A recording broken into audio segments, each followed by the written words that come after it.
Ladies and gentlemen, good evening and welcome back to our YouTube channel once again. And it is my hope and prayer that this video is actually going to find you guys in good health. Personally, I am fine, as you can see. Kisumu is also fantastic. And maybe you could also let me know where you're watching the video from. The county or the country, in case you are out of the republic.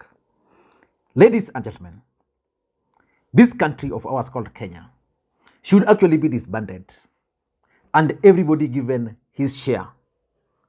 And then we are left to go home.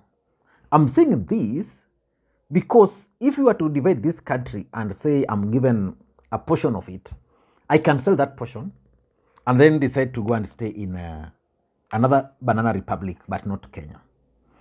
Earlier today, something very interesting happened.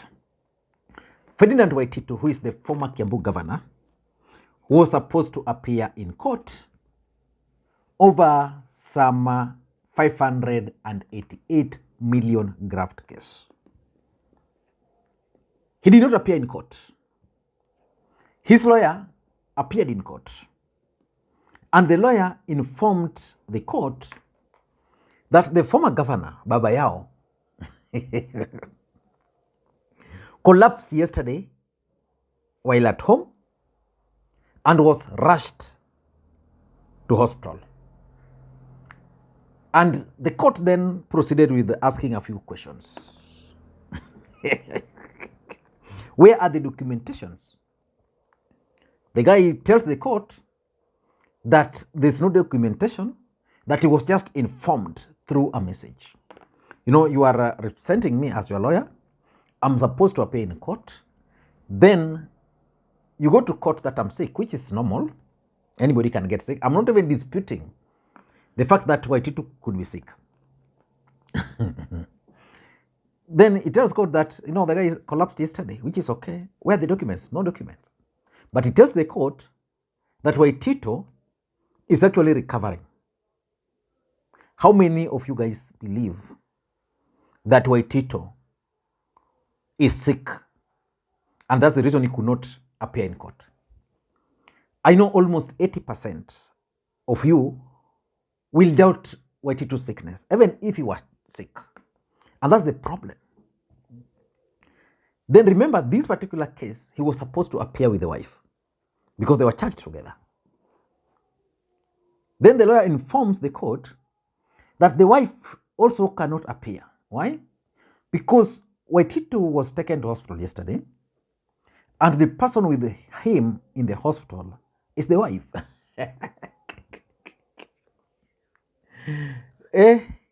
So the wife cannot also appear in court. And you know, as a judge, you can't make any ruling. So he has requested this guy to ensure that tomorrow he provides the court with the documentation.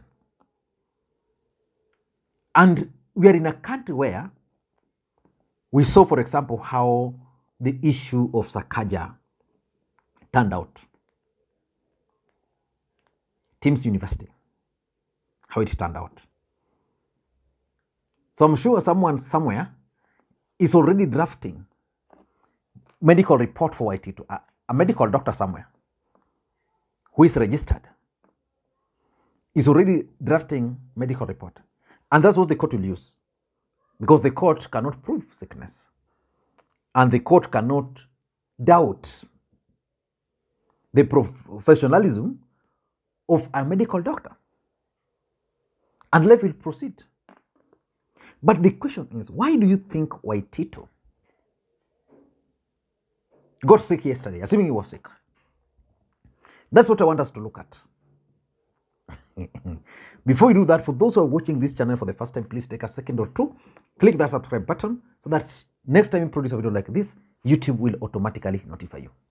And to the subscribers, I want to continue thanking you guys for your continued support, because without that support, this channel cannot be where it is. Now, who is Ferdinand Waititu? Ferdinand Waititu is a former governor for Kiambu. And Waititu is a very interesting politician. Waititu was elected to parliament I think, was it in after 2013 election? I think so. Was it after 2013? Through a by-election. Was it 2008 or something like that? You remember the late Mugabe, who was a member of parliament for Embakasi. This guy was eliminated.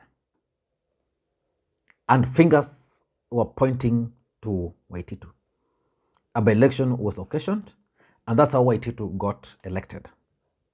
He served. When 2013 came, Waititu got elected as a governor, got re-elected. So in 2017, Waititu shifted base to Kiambu, and he became the governor. He defeated the former governor, Kabogo. As a matter of fact, Waititu, Sonko were projects of Ruto. So he served for some time. Then because of corruption, he was impeached. So as we speak, Waititu cannot contest for any political office. The only option for him is to clear his name. But this particular case, which is sticking, and that's why he got sick. He had hoped that William Ruto and Kenya Kwanza government were going to be lenient on him. For those who follow politics very closely, immediately Kenya Kwanza got into office, they started withdrawing several court cases of people who are in Kenya Kwanza. Waititu's case was never withdrawn. Why do you think it was not withdrawn? Was it by design? That's the question. So at some point, Waititu had to challenge Ruto. Why everybody's case was being withdrawn, but not his. So when he collapsed yesterday, and if you go to Twitter currently, Waititu is actually trending at number 3. Why? Number one, I tend to think that Waititu is realizing that things are different. And therefore, the only option for him is to mark time with the courts, in the hope that if we can manage to play this drama for long, then probably there will be another political need for Waititu. And then William Ruto will look for him. Believe it or not, Waititu is a political asset for Ruto. In case the mountain will shift, then he will need people like Waititu. So the cases will be withdrawn. That is the hope he's clinging to. That let's just mark time in the hope that this case will drag. Like I'm sure the judge told the lawyer to appear tomorrow. You never know. The lawyer might get sick. If the lawyer gets sick, what happens? He will only provide medical reports. Or they'll start argument in court that medical reports are private. Okay? So I think it's just marking time. Number two, I'm sure all this drama by Waititu is actually intended to attract the attention of William Ruto and the attention of Kenya Kwanza. Sympathy. You know, we have someone who supported us. He's facing charges, 580 million. He's sick. So Kenyans are like, why can't Ruto help him? His supporters might go to the streets. I know his allies within Kenya Kwanza might be trying to put words into William Ruto's ears that you can't allow Waititu to suffer. I'm sure this story has already reached Ruto, that your friend Waititu was hospitalized because he's supposed to go to court. And because both of them are wise men, those who know what wise men mean, because both of them are wise men, they can now come up with a strategy on how to get out of this particular situation. So I'll be waiting to see. But I think the intention is generally to attract the attention. Number three, I also tend to think that this move by Waititu actually proves that his options are narrowing, which means he no longer has other options. He had hoped that by campaigning for against Raila, supporting Ruto, then these cases were going to be withdrawn. In fact, at some point, Waititu actually joined Azimio, but he was never welcomed. Then he said, okay, let's support Ruto. Luckily for him, William Ruto was declared the president of the Republic of Kenya.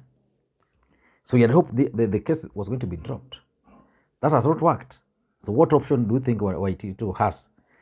It's just somewhere there. Because probably he knows that this case is tight, no option for him. Fake sickness, mark time, pursue Ruto. I'm sure the next time William Ruto will be in Kiambu, Waititu will make attempt. Mark this, Waititu will make attempt to invade his event. And lastly, someone is brokering this deal. So they're just marking time. Thank you guys, and may you have a good day. But let me know your thoughts. Do you think Waititu is actually sick? Thank you, and may you have a good day. Bye-bye.